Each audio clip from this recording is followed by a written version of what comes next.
something you gotta roll something up to. Pour you a drink, maybe drop the top, and just roll with me. Come on.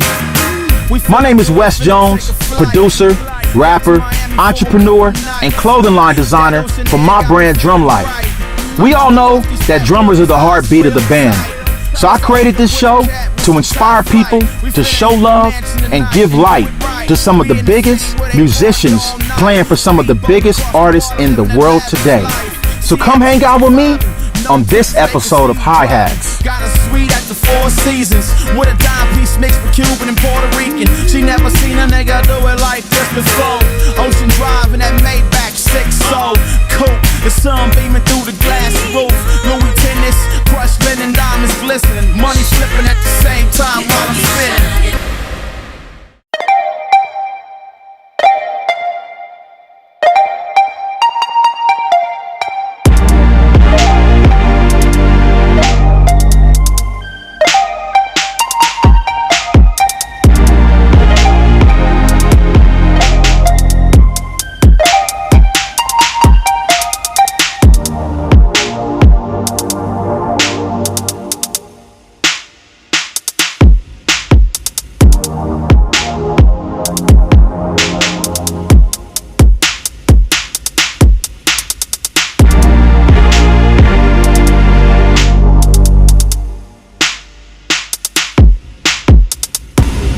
Believe if it's 1:30 and you hear something,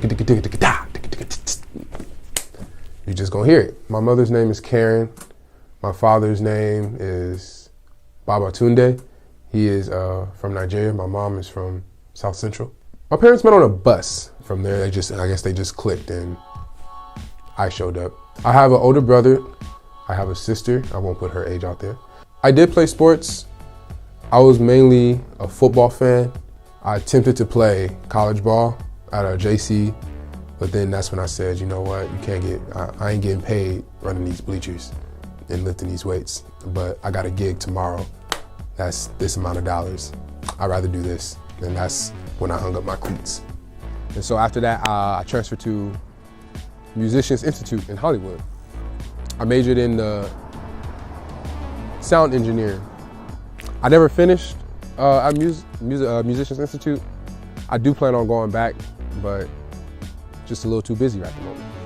We're standing at our alma mater, Bellflower High School. You know, these are the steps to walk into the school. This is the high school office. I lived where I lived for, to be honest, all my life. I've been in the house I lived in since I was like two or three. So I got my first drum set, I got my second drum set, and all that. Walk to school, walk back home. This is like home for me. Like, this is my hometown. I'm not afraid to claim it. We are at PTUSA. You're not from Bellflower if you don't know PTUSA. Like, honestly, it's like trademark. It's like you becoming part of the city. Introduction to music for me was really just a gift from God. My aunties, my uncles, my mom, my dad, even my siblings, they have their own stories of when my mom was pregnant with me, she had to stop playing music because I would kick literally on beat, or as close to the beat as possible. And it got to the point where, you know, she'll get little pains and stuff, so she'll just cut the music off. They hated the silent rides to school in the morning, my brother and sister would say. So it was really just it's really a gift from God, you know. I don't know what I'd be doing if I didn't have this gift. Probably football, maybe. You never know.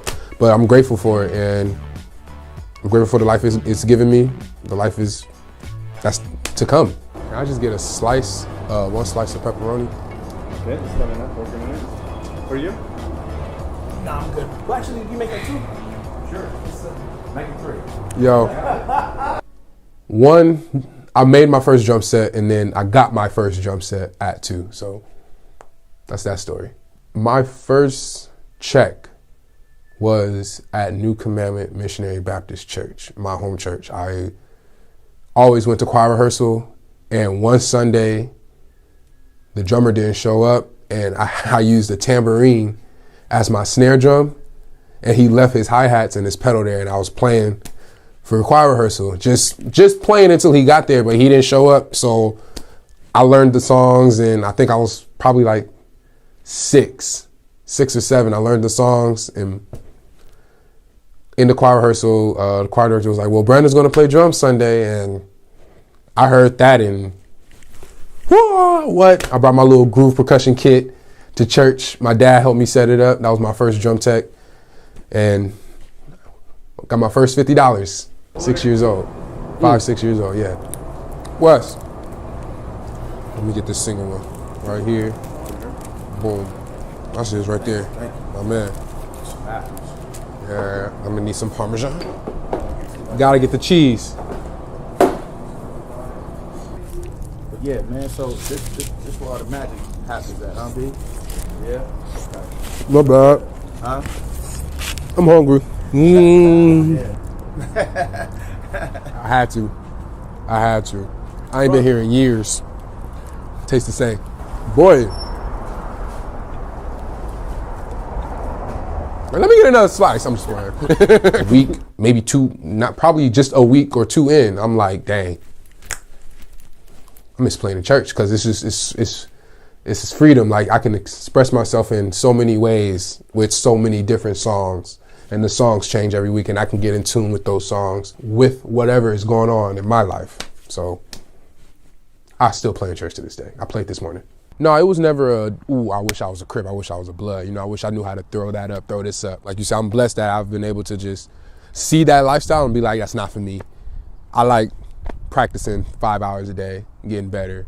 I don't need to be walking the streets, doing this, doing that. Like, I knew it wasn't my style of living. It wasn't my lifestyle to live. And it wasn't for me. Like, I didn't see any good for me in that environment. I tried to do band and football because I wanted to focus on reading. I wanted to learn how to read music. Better myself at reading music when I wanted to join. I said I was like 10th grade. I was like, I want to do band and football, you know.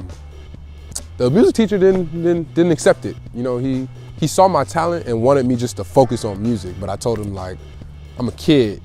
I want to still live that kid lifestyle. You know, I want to go play football with my homies, you know, run track with my homies, you know, play basketball with my homies. You know, I didn't hoop in high school, but you feel me? Like, he wanted me to focus here on the music, and I understood that, but he didn't meet me halfway with it.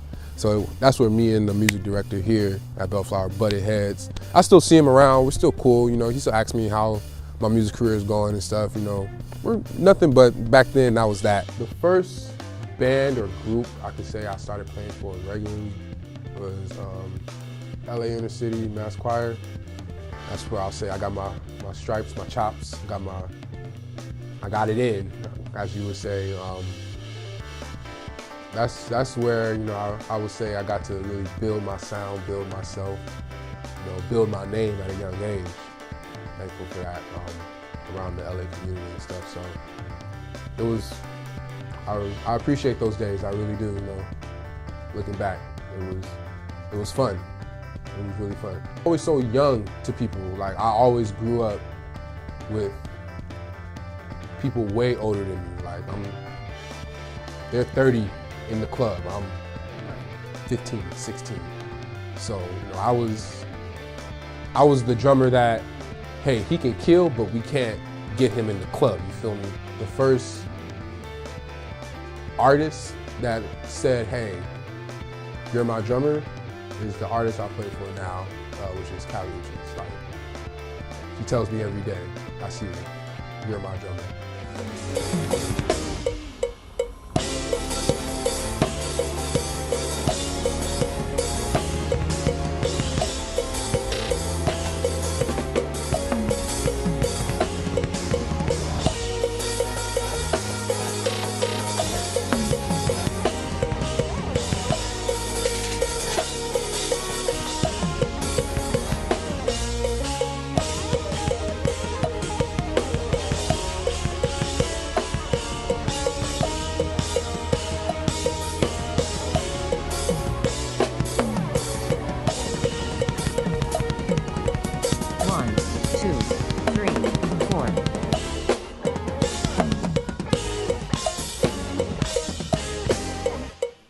Kali Uchis is a Colombian American, pop, R&B, indie style music artist. She's real dope. I met Kali through a friend who is no longer in the band, but that friend called me and was like, hey, I got the Kali Uchis gig. And mind you, honestly, I didn't know who Kali was at the time, but they said Kali Uchis gig, 6 months. I said, I'm free. They said rehearsals is tomorrow, send you details. And that's how I met Kali Uchis, and now we're like brother, sister. That's my homegirl.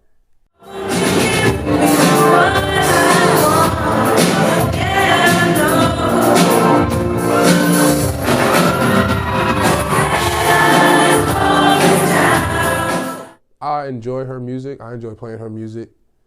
Me and her, we have a real close connection. Outside of the gigs, she can FaceTime me and we can have an hour conversation just about life, just about how our health is, our mental health is and stuff. So that's why I really dig playing with her. She's a dope human, not just an artist. She's a dope human. She has a heart. I wouldn't put her in one specific genre because her music can go anywhere. She's bilingual. She has songs that's in Spanish, so you got that reggaeton type of style. Also, the stuff in English. She has a song produced by Steve Lacy, real four to the floor type feel. Give you that hump when musicians start rocking back and forth. You can't really stop once you get in that groove. Many styles, many genres. That's why I enjoy playing her music, because I'm not stuck to just one thing. It helped me grow, and I know I can, build confidence in me, okay, I can play this style of music. What attracted Kali to my style of playing was, I'm aggressive. It's a show at the end of the day. We're here to entertain. It's her, it's all about her. You can never forget that. Nobody's there to see me on the drums. Half the time I'm not even seen. It's some fog machine, lights. I got a drum shield. Can't see my face. They're here to see her. But drums bring an element to the show that other instruments can't bring. They bring that feel, that sub in your heart, in your stomach that you feel when the bass is going. And she appreciates that. I understand that as a drummer, that needs to always go and through the show. And I think more so with her, just me getting to know her, my personality is what really was like, not only are you a dope drummer, you're a cool individual. Personalities in the industry are huge. Personalities in life are huge, You can have no friends because your personality is trash, because your whole demeanor is just garbage, because you just have that I don't care attitude, and nobody wants that in their team, on their team, that I don't care person. So I've seen people lose gigs because they have that I don't care mentality.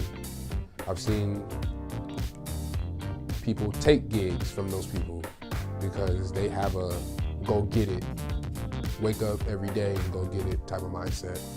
And the personality is there, they're not standoffish. They don't go into their own little corner and be isolated. You gotta know how to talk to people. Accept somebody's opinion on something and give your opinion back without it being insulting towards their opinion. You gotta know how to talk. That's all it is. And some people just don't know how to do that. And all I can say is work on it. You feel me? Work on it for you, not whoever is around you, because you're the person hurting from your own personality being that way. The first country I visited on my musical journey was Rio, Brazil. Beautiful place. I literally got the call day before I graduated high school. So it was like perfect. I was still an introvert at the time. So, I wasn't big on going out and seeing things, but that really, I'm in Brazil. How many times do you go to Brazil? Right? You feel me? Like, that's not a $30 flight. That's not a Vegas trip. That's not an Arizona drive. You feel me, Wes? That ain't 5 hours. That's a 16-hour flight. And you're not moving. So that's when I really opened up and became who I am today. Like, very open, talkative, expressive. I'm grateful for that trip because that trip outside of the U.S. opened my eyes to how we live in the United States, how other people live outside the United States. Like, it was a culture shock. It was an amazing experience. I got to witness a samba, a real life samba. It was amazing. It was amazing. You have to have a passport. If you just want to travel as a human, you have to have a passport. A passport is a gig, to be honest. That's how I look at it. I lied when I got the Brazil gig. They said, "You got your passport?" I said, "Yep." Didn't have it at all though, but I got it within that month. Thank God. But yeah, passport is everything, and make sure you're on it. Make sure you know when it expires, and make sure you just stay on top of it and never lose it, because that's in the music world, that's like life or death. I don't believe that Black African American musicians have that upper hand in the industry. First things first, all ethnicities have the upper hand. It's how you work, it's how you grind. African Americans have it because, we went through so much, and our mindset is just different as we grow up. We grow up differently than other ethnicities, so our grind is really from the mud. As an African American, we have to get it harder. We have to grind harder than that person here, that person there.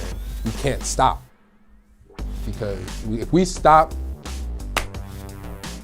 we failed. I have friends who sleep 4 hours a day because they're just grinding that hard every day.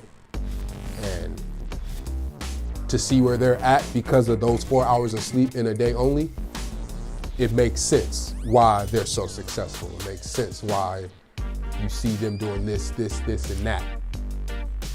So I wouldn't even say it's this certain ethnicity that has the upper hand, or it's this certain ethnicity that hits harder, or it's this certain ethnicity that does this better in the industry.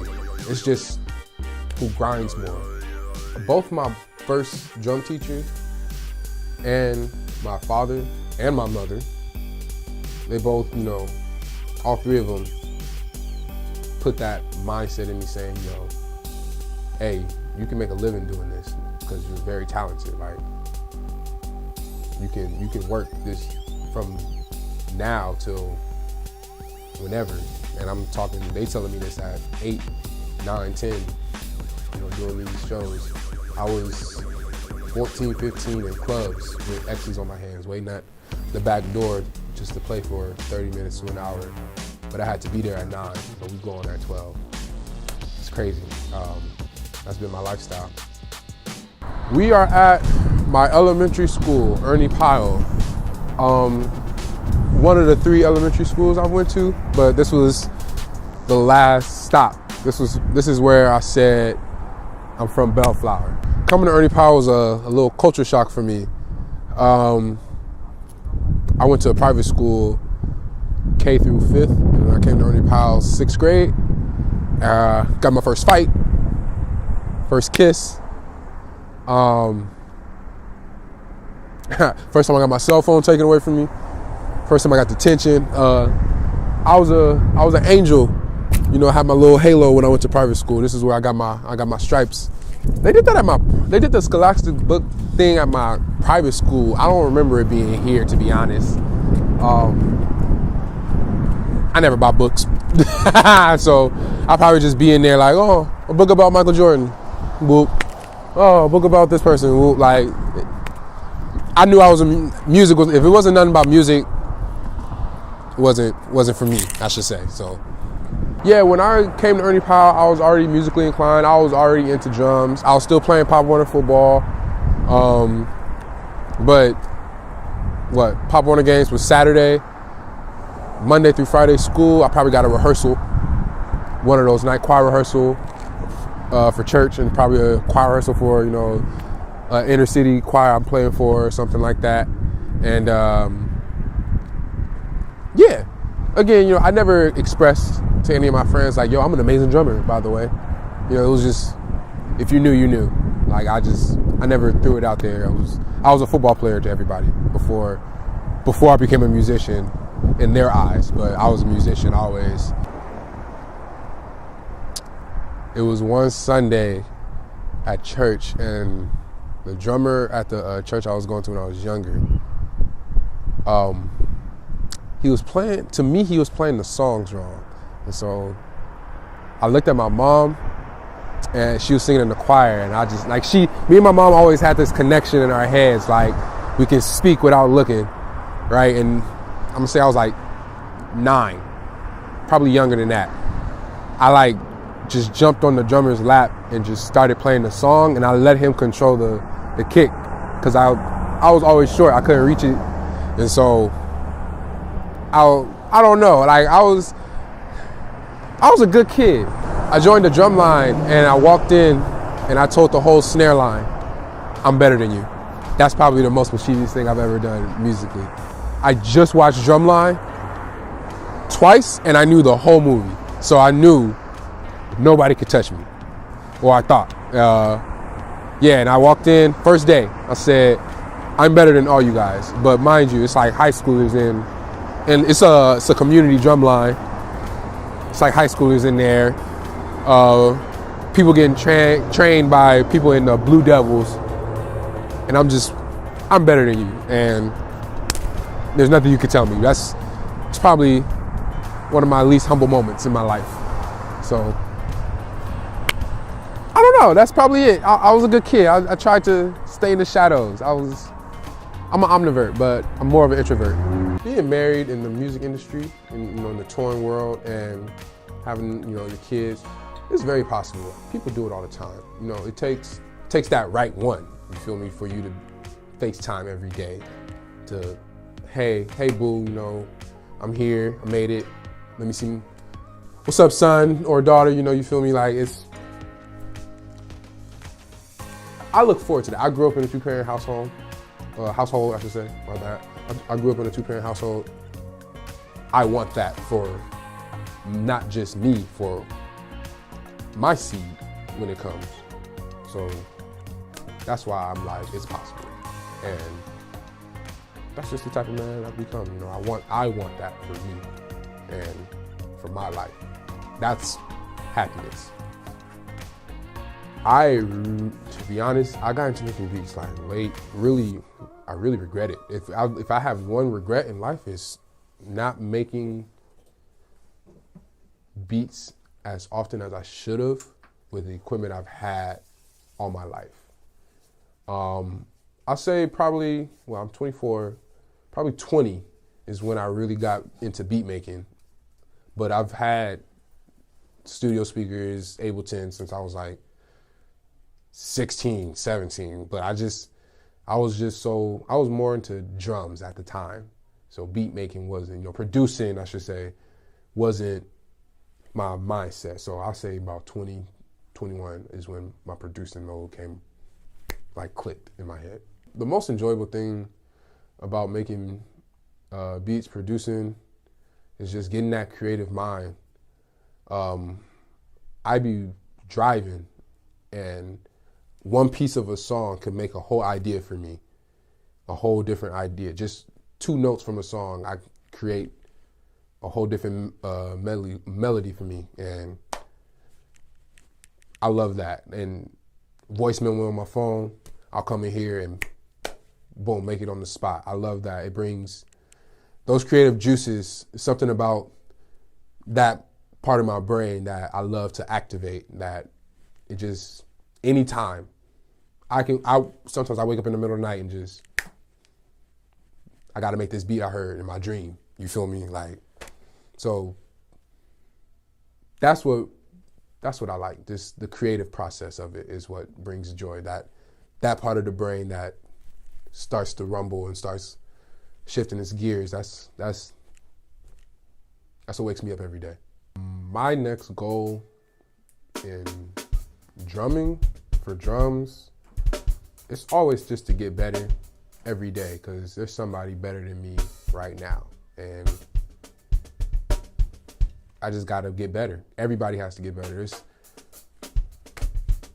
That's it. You have to adapt to what's going on. Like how Triggers made that big boom out of nowhere. I ain't gonna say out of nowhere, but like now every kit you see got triggers on it and stuff. And if you're not using triggers, it's like, what you doing, bro? Like, if you ain't got an SPD on your kit, it's like, what you doing? Like, you need to get hip to this game, like playing patterns, the right kick patterns and all that. Like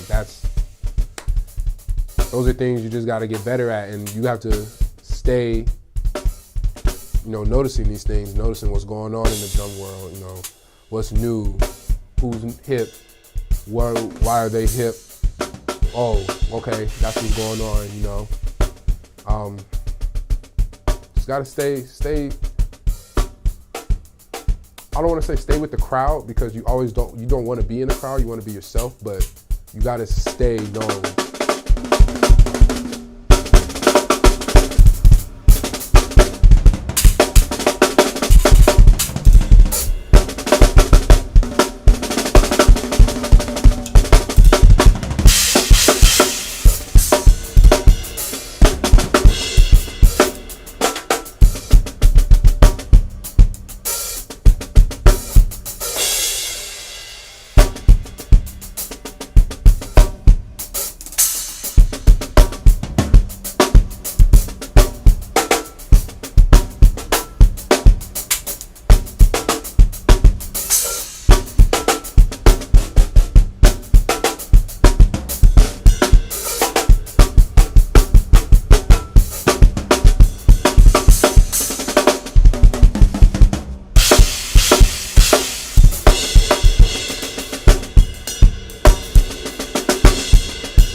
In 10 years, I'll be what, 34?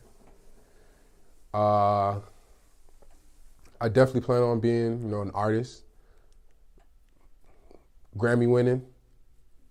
Multi-Grammy winning, hopefully, That's what I'm looking forward to. That's what I'm working towards every day with my homies. Just successful and happy, because money ain't happiness. Just having those people around you that bring joy to your life and bring peace to you is happiness for me. So that's where I see myself in 10 years. Just a Grammy somewhere, a BET award, I don't know. A very known producer for sure. Yeah, I'm in the shadows, man. I don't really put myself out there like that. I'm working on it, but the people that know me know me. I will hope the people that know me put my work out there for other people to be like, hey, this dude's dope. It's all it takes is one word of mouth. And yeah, 10 years, 34, 2 Grammys, a kid, a boy. That's it. Oh, a wife, definitely. I'm gonna be married. I'm gonna be married. Private school. I went to a Light and Life Christian school in Downey. First week of school, we went to chapel. I see drums, took off, ran straight to the drums. Did like a 5-minute solo for the whole school. The janitor, who's a percussionist, he was so amazed. After school, he was like, yo, I got drums in my garage, bro, let's go play them. Kindergarten, I'm a little 5-year-old kid, just love drums. He came up to me and said, hey man, my house is right there. He pointed to his house. It was like on the other side of the wall of the school, like the wall separated the neighborhood and the school. He was like, my house is right there. Let's go play some drums. And I was like, cool, let's go. Grabbed my backpack, walked out. My sister, who went to school with me, she thought mom was there to pick us up. And she's like, mom's here? I'm like, oh no, I'm finna go play drums. She's like, well, I'm going too. So kidnapped both of us, to be honest. We get to his house, we're there for like 4 hours. It's 7 o'clock. My mom picks us up at 5:15 every day. Cops is there, CNN, 7. It was like about to be a story on me and my sister. Where did we go? He talks to my dad. I'm so sorry. I was just so amazed by his talent. My dad understands because he knows the type of kid I am. You say drums, you have my full attention, hands down. They forgave him, after they talked it out for about an hour, they forgave him, and then it turned out he became my first drum teacher, and we're still close to this day. It's amazing. Amazing story. He kidnapped me for 4 hours just to play drums, and I love him to this day for it. It's something you gotta roll something up to. Pour you a drink, maybe drop the top, and just roll with me. Come on.